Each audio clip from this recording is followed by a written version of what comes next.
people out to us. Excellent. And speaking of spirituality, we take people of any religious background, no religious background. It doesn't matter to us. We take care of anybody. That's what we're there for, to take care of people. So we don't judge people on their religious background, religious preference. We take And that's people with good. That's comforting in itself, yes. Because we get people that, we don't know what their background is. We don't know why they have the feelings they do, but we honor those and we respect those so they can still have a place to go.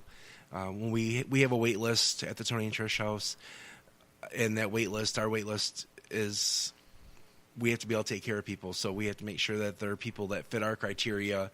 Biggest criteria is that they're within the last 3 months of life, because that's what our standard is what we look at is 3 months or less.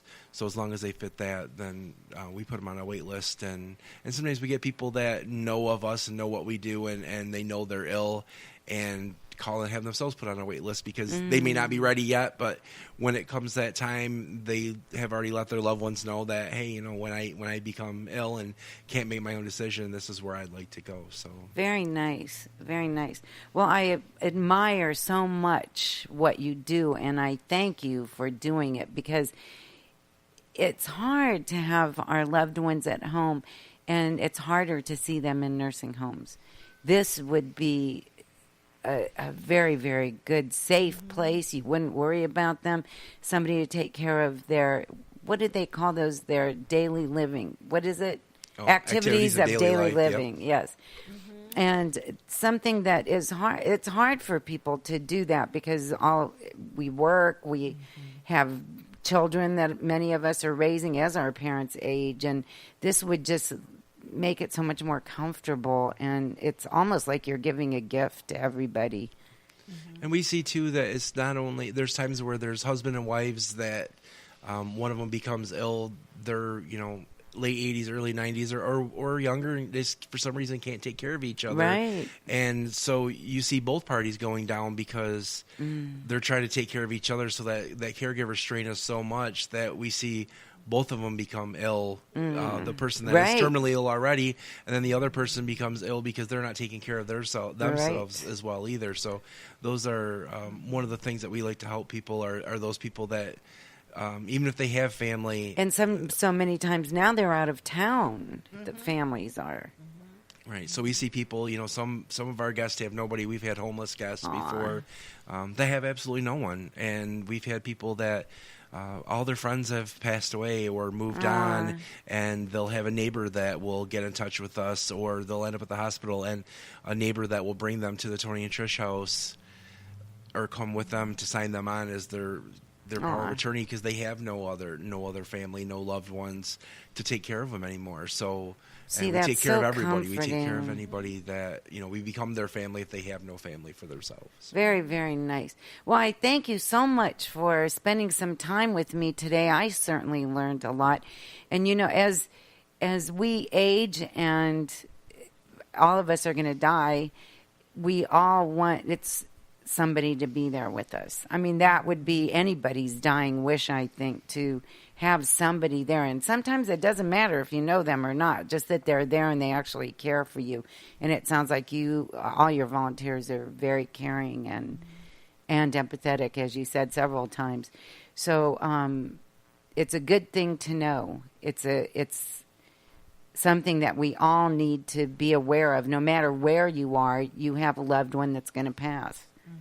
And seek out other places. If you're not here locally, seek out other places like Toni and Trish House, because it's just so important. What you're doing is so important, and thank you for doing it. So I think that'll about wrap it up for today. And this really makes me think, and I hope it makes you think as well. We're all going to die. We all need a plan. We all want to be cared for and loved, and we all have somebody in our lives that is aging. And start thinking about it. Start thinking about their comfort, not yours. Start thinking about how they want somebody to be with them, and this is a good place. And there's probably things like yours all over the country. I'm thinking, if not all over the world. There's a handful. There's not as many as you would think. There's a lot of the medical model hospice agencies, but yours is but social. the type of what we do, the social model, we belong to a network. It's called Omega House, and we belong to that network. And Omega House. So one that's house. the ending, yes. Yep. And there are other groups that do the same thing that we do. They majority of them are very small homes, 3 to 6 bedroom. There are a couple larger ones, but they do the same things that we do, and the majority of them don't charge. So that would be a good thing to Google. If you're not in this area, Google Omega House and find one that's... There's about 5 or 6 of them in Michigan that I know of.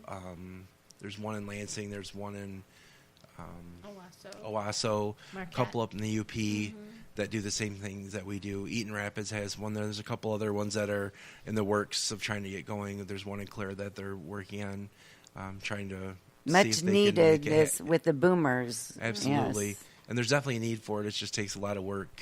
Yes, I can't even imagine. A lot of manpower to do something like that. There's another one in Alma that a group's working on that works close with the Toni and Trish house. And we all try to help each other out. That's part of being a network, is trying to help each other out so that they can all provide the same services, so we can all provide quality services to everyone. Very good. Well, thank you again, and I'll talk to you before you leave. So don't forget, it's Omega Network. Omega House. Yep. Google that if you're not from here, and if you are from here, stop out and see them. Google them and like them and talk about them and donate to them. That's the main thing. And volunteer. Volunteering is so important. You know, if you're down, you're not feeling good about yourself, you think you have problems, the perfect way, as a coach, I'm telling you this, the perfect way to overcome that is to volunteer somewhere. And I guarantee that it's going to make you feel so good. And volunteering does more for you than the place you're volunteering for real. So thank you, volunteers everywhere, and especially the ones at Toni and Trish House. And again, thank you, Kevin, for being here, and Joellen for being here. I so appreciate it. And all of you out there, remember, I'm available for speaking engagements, and you can reach me at 419-366-8091. This is Coach Deb. Thanks for listening to Diva Dialogue.